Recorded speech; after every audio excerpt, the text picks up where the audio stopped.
We cover pro Columbus. Tune in and Hello and welcome to The Crucible. I'm Michael Arace, the host of this fine program. We're coming to you from the world headquarters of Supporter Supply Company in Franklinton, Columbus, Ohio. And joining me today is said proprietor of this fine establishment for all of your supporter needs: gear, scarves, jerseys galore.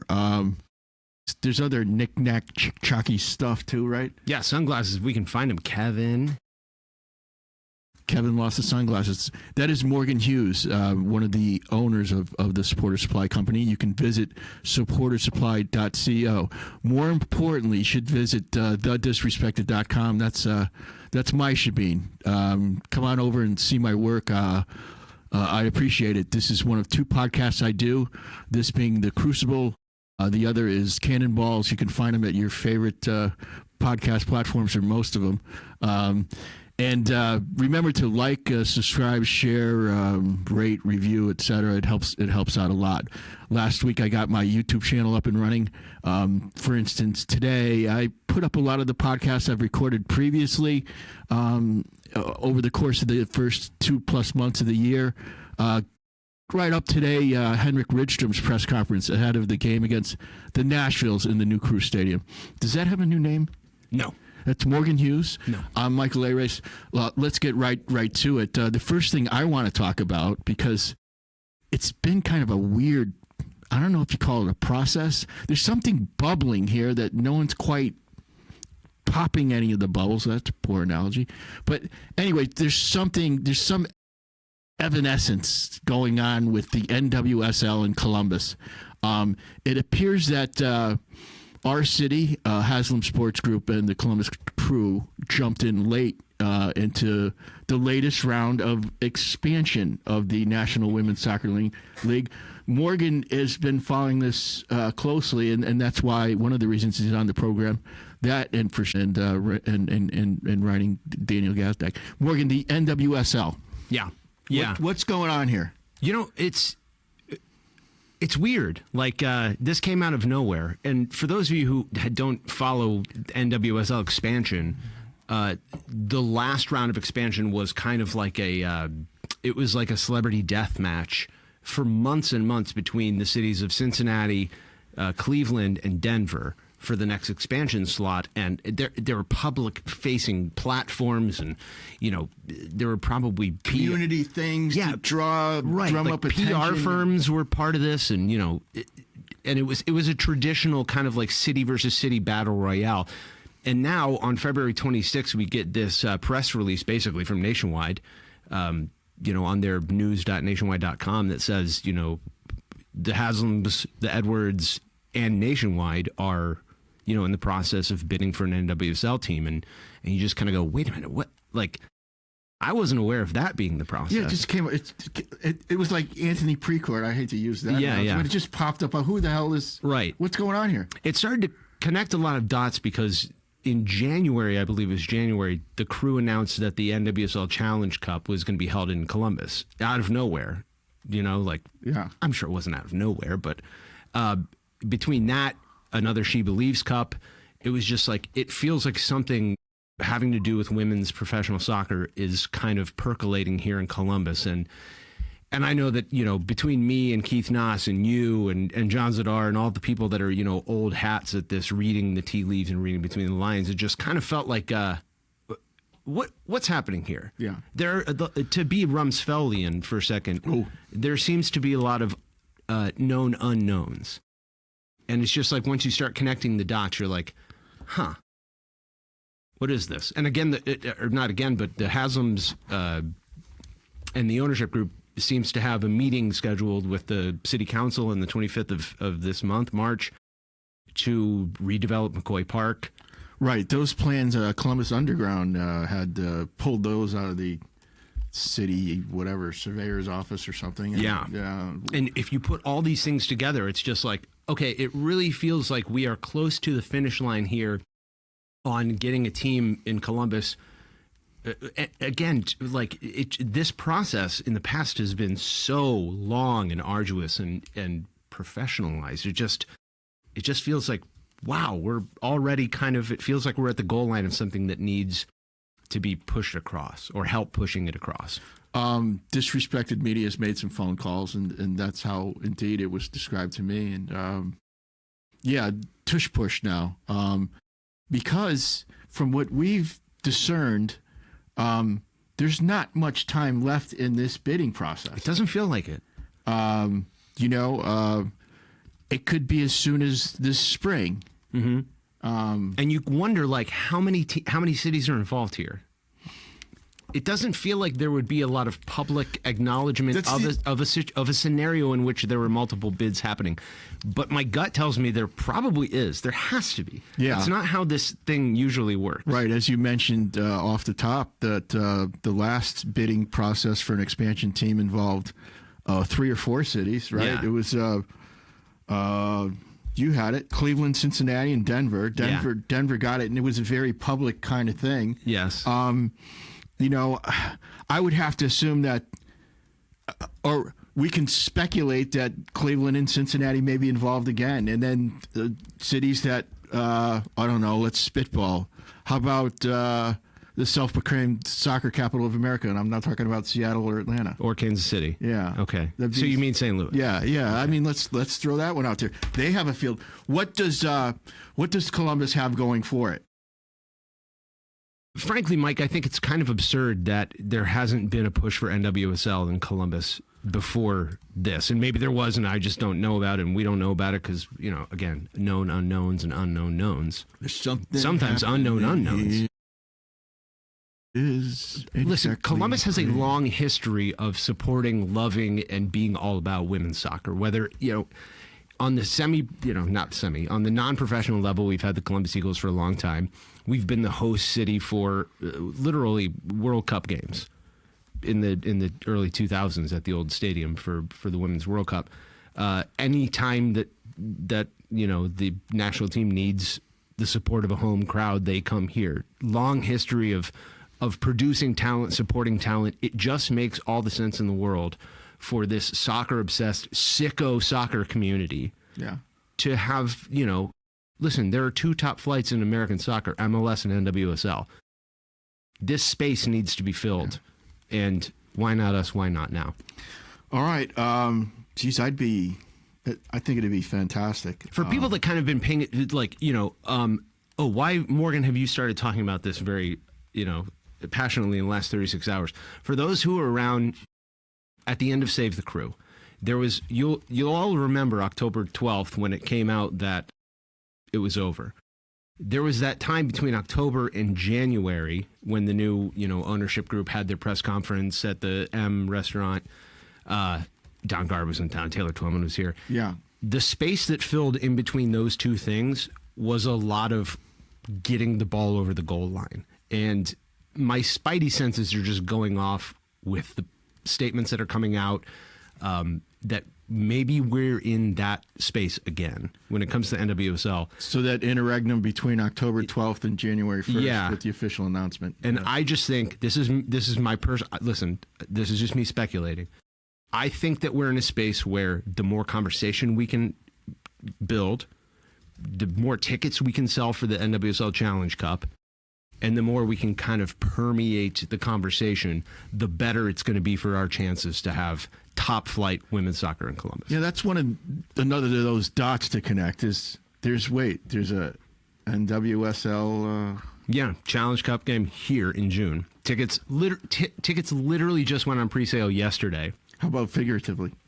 And figuratively. Okay. They literally just went on sale yesterday for season ticket members for the crew. This sounds like, look, there's a board of governors that has to sit down and vote. So you don't know what's going to happen there. So you have to leave room for more unknowns. But this feels to me very doable and perhaps even nearly done. Yeah. Would you concur? Again, I'm just speculating because who am I? I'm just some. Oh, you're a hell of a guy. I'm just some guy. I'm just some banner painter, T-shirt maker, a guy who's trying to find sunglasses in the bins. Kevin. But yeah, I think that we're we're getting to the goal line here, and Jalen Hurts is about to call hike, and we need the push on the tush. Yeah. Okay. Well, NWSL, it's a subject I'll be returning to with or without Morgan in the coming weeks here. Funny that we just changed up the schedule, calendar schedule, right, Mike? What are you trying to say, Morgan? I'm just saying that now that there's this glaring hole in the summer where the Crew used to play, right. It just so happens to correlate with when NWSL teams play. So then there's a stadium there, too. There is a stadium. Yeah. It's weird. It's all, this is the smoke. I'm waiting to see the fire. And again, I'm just a man. I'm just a simple man with a daughter who is going to be, based on her genetics, an elite level athlete. Elite yes. Level. Yes. Okay. I just want my kid to be able to have a job. That's all I'm saying. That's all I'm saying. Every father's dream. Well, let's grind the gears and shift over to the Columbus Crew. 96. They are, what's their record? They're 0-1-2. 0-1-2. Yeah. Yeah. Two draws. Yeah. Coming off a 0-0 snooze fest in the home opener against Chicago. On Saturday, Henrik Rydstrom did his weekly confab with the media today. You can see that at my YouTube channel, and you can find it on Blue Sky, too. I'm at Michael Arace 1.bsky.social. I did post it there. In any event, you don't have to do the whole second part there. You don't have to say .blue side desk. Yeah, you don't have to. Really? You just say I'm at Michael Arace 1 on Blue Sky. That's all. But there's a B Sky. That's not how it works. All right. You'll have to forgive Mike. He just recently launched his YouTube channel. He doesn't know how technology works. Actually, I launched a YouTube channel. That's incredible. Actually, go there, everyone, because Rydstrom's interview today was funny. He was great. So great interview. We'll get to the points of interest. He started with, he was asked initially about when he would start feeling some success, or what he considers success, or how he feels the team is going at this point.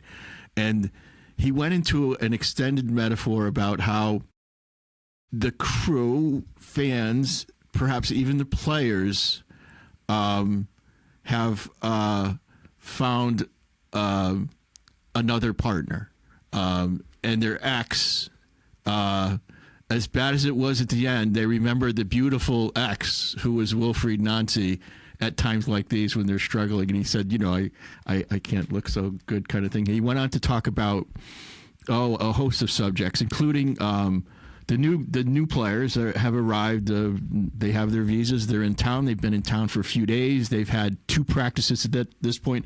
They being Andre Gomez, the veteran midfielder, who may or may not be playing on one leg, and Nariman Akhundzada, the young wingback from Azerbaijan. And asked if they would be available for selection, Henrik Rydstrom smiled and said, "That's what I hear." Spectacular. Let's talk about Gomez. Well, we'll circle back to the team, but when that was announced, the Andre Gomez, or when it appeared on the Blue Sky from at Michael Arace 1, right? What were your first thoughts? I mean, this is this guy's played for Barcelona. This guy's played for Everton, I believe. He's played in the biggest leagues in the world. He's a Portuguese national. He's been multiple caps. He's also 30 whatever years old, and has had some problems. Who blew him up? It was Son that blew him up when he was playing at Everton. Injury history to me just means not a lot of mileage on the legs. Oh, okay. Yeah. If you weren't healthy, you weren't playing. He's had rest. Yeah. But we'll see. But if he's fit and feeling good, your impressions of Andre Gomez as an acquisition for the Columbus Crew? Well, it immediately it gives you goosebumps for the potential of an actual functioning defense, because, it seems like once Nagbe decided that he wasn't going to play, and then when he actually retired, there's just been yakety sacks playing in the background anytime there's an attack, from the opposing team. And anytime you can have a crunching, defense, I don't know what you would call it in hockey, an enforcer. Yeah. Anytime you can have some guy out there that the other team either is forced to respect physically or is a little scared of him. Technically, yeah. Yeah, it just feels like this is something that will allow us to kind of organize our defense a little bit better. A guy that's done it for so long and knows how to get in there and kind of command.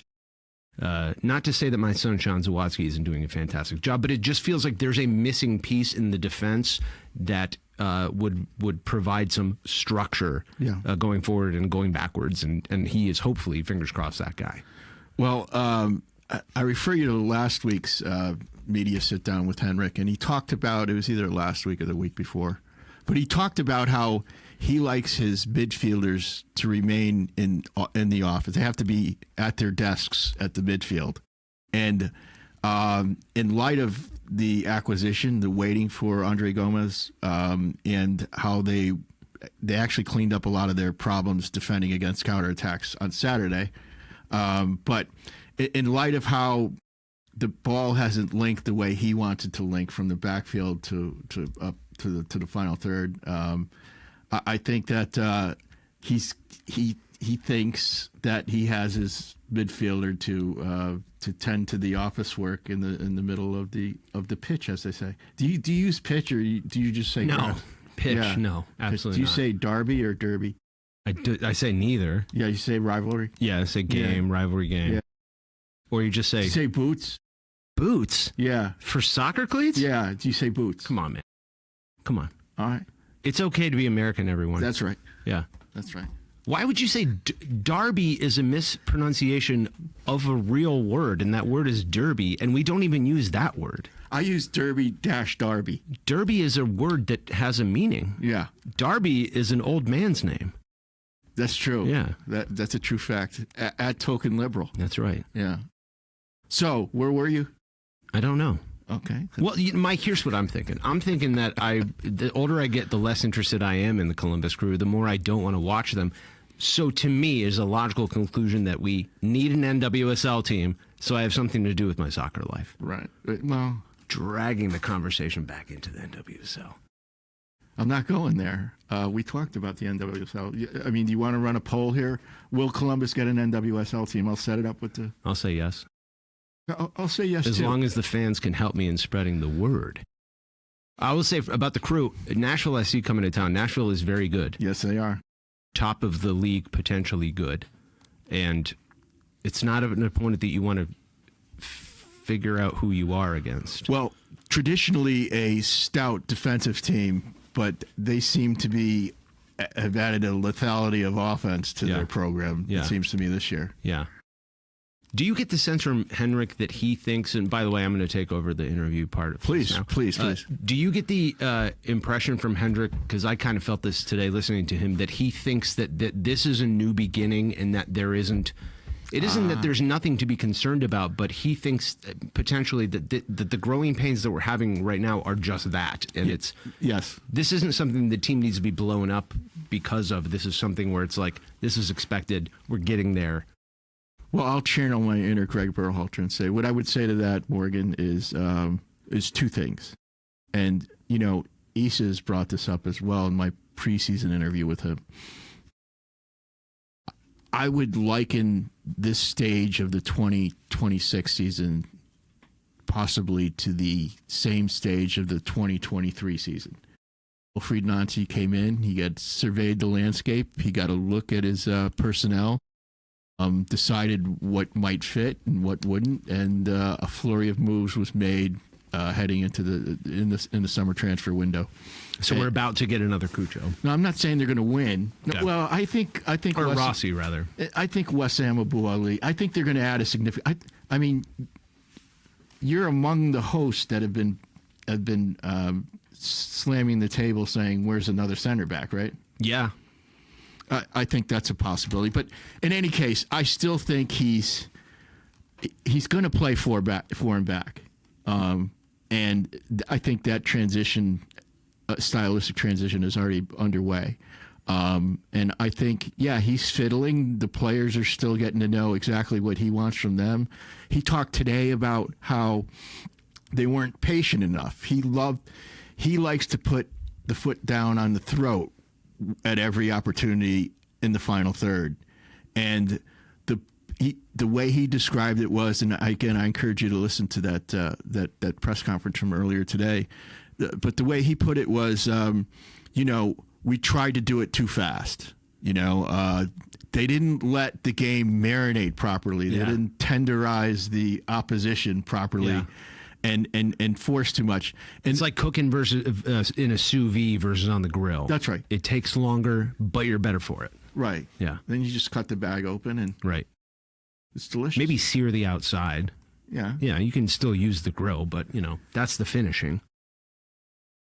So he's waiting for the finishing. Yeah. I guess what I'm saying. The real thing to be upset about, the real thing to pound the table about is the fact that we have a highly paid designated player who just signed a new contract that can't get on the field, and when he does, you realize why he can't get on the field. Yeah, I mean, Richstrom made one substitution on Saturday. He brought in Picard for who was it? It was a midfielder, I believe. Oh, he wanted to get him up the field. Anyway, he used one sub. It was for Sedic, I think, right? Okay. You don't remember the game? I infrequently remember Christmas days. That's Gazdag not being who he should be is, Richstrom was asked about that today. You can't miss in. There are two ways to screw up a designated player. One is called the New England route, and that is signing a goalkeeper as a designated player, right? Which is crazy. That's crazy. The other is, signing somebody who can't get on the field. Like that's Toronto FC, 2009 levels of you're never going to win like this. Well, he was asked about Gazdag again. Patrick Murphy from the Massive Report asked him the question, and it's an involved answer and essentially a two-parter. One is the coach is questioning himself about how to get the most out of this player because he knows that there's potential yet to be untapped, and that potential has been there since he arrived, and that since he arrived last year, Daniel Gazdag really hasn't shown who Daniel Gazdag is. That's what he's. The other half of his answer had to do with Gazdag himself. At some point, it's up to the player to figure out to unlock his own game, so to speak. So check out that. That's up at my YouTube channel. I don't know. Is there anything else you want to ask me about, Morgan? Because I got nothing here. I mean, I came down here because of the wonderful atmosphere at the Supporter Supply Company, if not company. I mean, company Mike, being the present company included. I'll tell you what, we always appreciate your presence. Like I always say, Mike's present is his presence, okay? He may not give you much that you could put in a spreadsheet, like this guy's valuable because of this or that and the other. But, the general ambiance that you bring.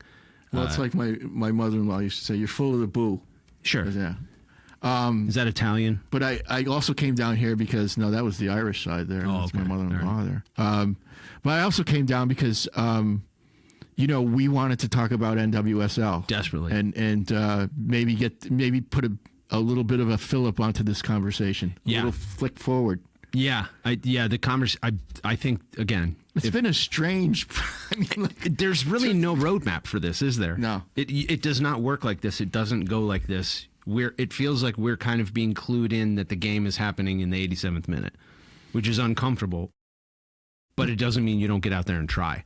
That's a very good metaphor. I am, when in doubt, especially at the beginning of Save the Crew, I always thought and I continue to think the answer to every problem is you paint a bunch of banners.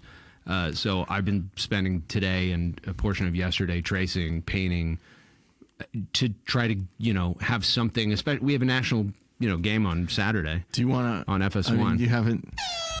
There you go. He's finally got, alert! It's time to get your paintbrushes out. Assuming you can hear that soundtrack or that sound cut. Woof. Mike's got a new board. It's a mini board. It works pretty well. But I've been spending my day painting banners so that we can hold something up at the game on Saturday and maybe, have some two sticks or maybe put some signage on the capo stands that kind of gets the conversation moving. Excellent. Yeah. I mean, I literally, yesterday I literally looked up hashtag NWSL to CLB, and it had never been used before. Oh. Like in the history of the internet, it had literally never been used. So I just feel like we have a chance to kind of push this over the goal line, and it's on us. It's always on us. That's the fan base that we are. Let's get out there. Let's be loud. Let's get the conversation rolling. And if there are powers that be that are making a decision about whether or not that this city deserves top-flight women's soccer, let them have no mistake in their belief that we do. And that is on us. That is how we contribute to this future of women's soccer in Columbus. There's a reason that I was an unpaid spokesman for Save the Crew. That's Morgan Hughes, one of the proprietors of the supporter supply company. Easy for me to say. That's right. That's supportersupply.co. Yep. Lots of good stuff there. I'm Michael Arace, proprietor of Disrespected Media LLC. This has been The Crucible, one of the 2 podcasts I do. Like, subscribe, share, rate, review, and so forth. In the future, with a successful women's NWSL team here, remember that it probably wouldn't have got pushed over the goal line but for local independent media. That's right. Like the Disrespected. So please tell people about Mike, support Mike and what he's doing. It is of the utmost importance if we want to have a future that looks as cool as we want it to. Thank you. That's it for this edition of The Crucible. Please visit my website, thedisrespected.com. I need your help. I need your support. I appreciate it. And I'll try my best to make it worth your while. So that's it. We'll see you next time. Morgan, do you want to take us out of here with anything? Supportersupply.co, disrespectedmedia.com, thedisrespected.com. I'm sorry, don't go to disrespectedmedia.com. That is, it's a different website. And I'm the first 3-time person on this podcast. Thank you very much. They call me the champion. Jeez. Something Columbus is the name for passing through. Forgotten franchises, they tried to steal the group. Flyover country left the jackets feeling blue. Fire up no deck and noise, we have a place for you. We love to talk